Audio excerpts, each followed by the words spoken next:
The title of story is The Unexpected Gift of Kindness. Enjoying the content? Hit subscribe to stay updated and never miss a video. Let me tell you a story about a woman named Claire Thompson.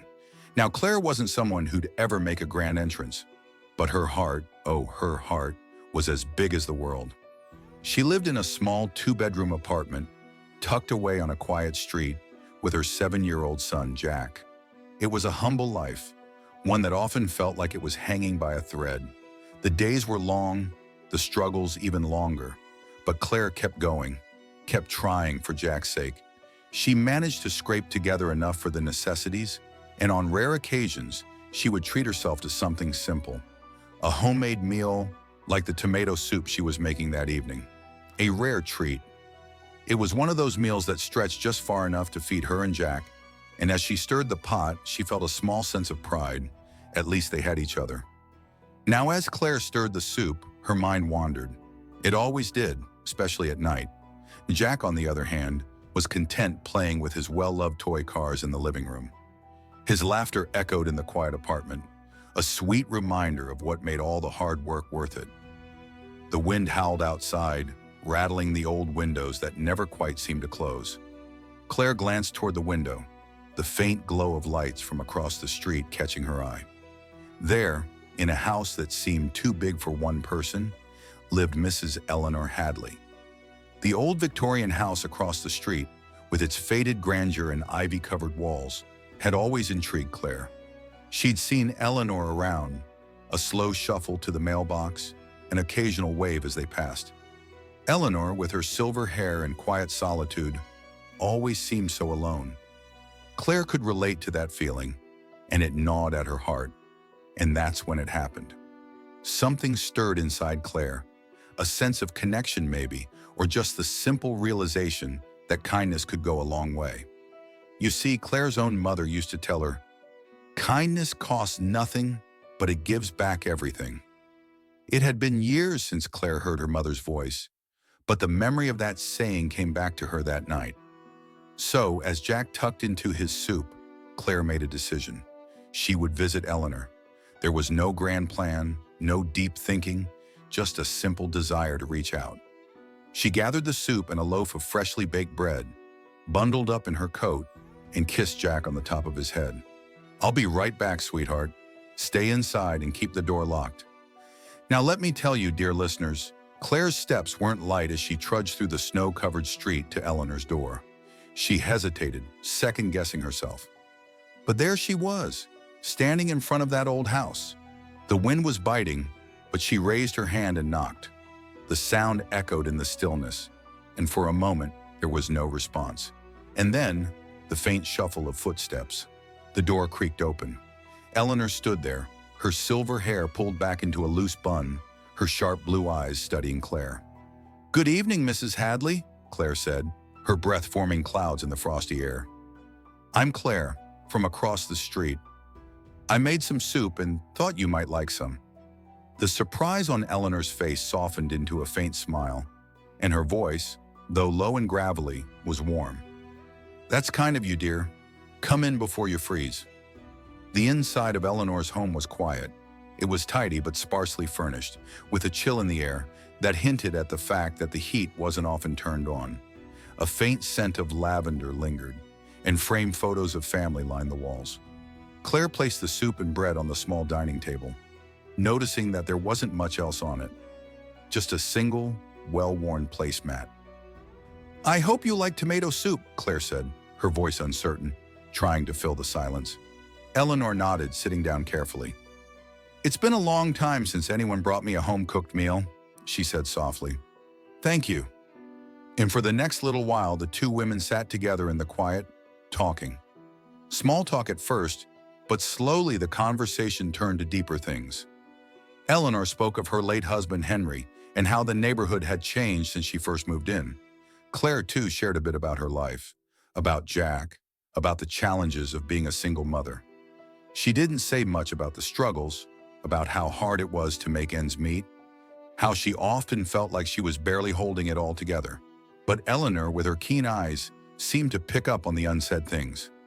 As the evening grew late, Claire rose to leave. "I should get back to Jack," she said, "but I'd love to stop by again sometime. Maybe you could come over for dinner one night." Eleanor, who had not been used to such invitations, seemed surprised. "Dinner?" she repeated, as if the idea was foreign to her. "I wouldn't want to impose." Claire smiled warmly. "It wouldn't be an imposition at all. Jack would love the company, and so would I."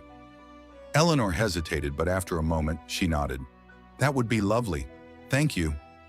As Claire left that night, there was a feeling in her chest, something lighter than before. It wasn't much, just a small act of kindness, but it felt like it mattered. And when she stepped back into her own home, greeted by Jack's eager hug, she thought of her mother's words again. Kindness gives back in unexpected ways. The next evening, Claire found herself busying about the kitchen once more. She wasn't sure why she felt so determined to follow through with the dinner invitation, but something about Eleanor's quiet loneliness had stayed with her. Life could be heavy, and Claire realized that reaching out to Eleanor felt like a way to share some of that weight. So she set the table with care, even pulling out the chipped but matching plates she reserved for special occasions. Jack, ever curious, watched her from the couch. "Is Mrs. Hadley really coming over?" he asked. "I think so," Claire said, glancing at the clock. "She said she'd try to make it. Be on your best behavior, okay?" Jack grinned. "I'm always on my best behavior." Soon there was a knock at the door. Claire opened it to find Eleanor standing there, her long wool coat draped over her thin frame. "I brought something for dessert," Eleanor said, offering a small tin. Claire smiled and accepted it, stepping aside. "Come in, make yourself comfortable." Eleanor hesitated but stepped inside. She glanced around the cozy apartment, her eyes lingering on Jack, who stood shyly behind his mother. "And you must be Jack," she said gently. "Claire's told me all about you." Dinner was simple: spaghetti with a little grated cheese and a salad made from what Claire had on hand. But Eleanor seemed to savor every bite. They shared stories.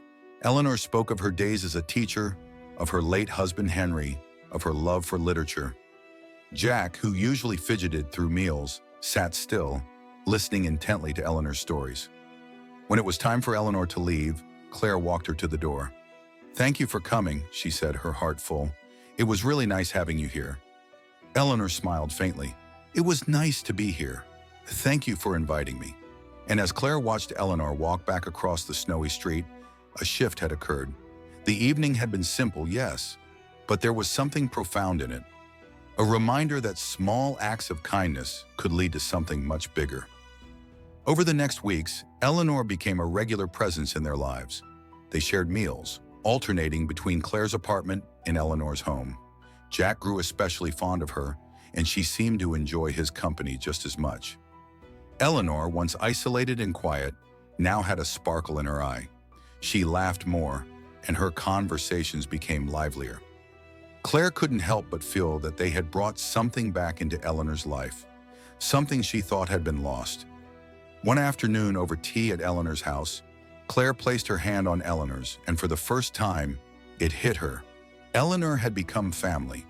The loneliness, once so present in both their lives, was beginning to fade.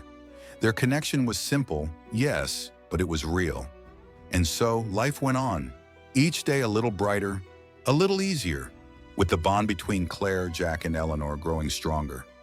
As Claire walked back home with Jack one evening, Jack turned to her, his eyes thoughtful. "Mom, do you think Mrs. Hadley is lonely anymore?" Claire smiled and squeezed his hand. "I don't think so, sweetheart. I think we've helped each other feel a little less lonely." The truth was, they had. They had shared the weight of their lives, lifting each other in small ways that added up to something much bigger. And in the end, it wasn't just the soup or the check or the small gifts. They had given each other the most priceless thing of all, the gift of family, built not by blood, but by love and kindness. And that, dear listeners, is the power of reaching out, of extending kindness when it's needed most.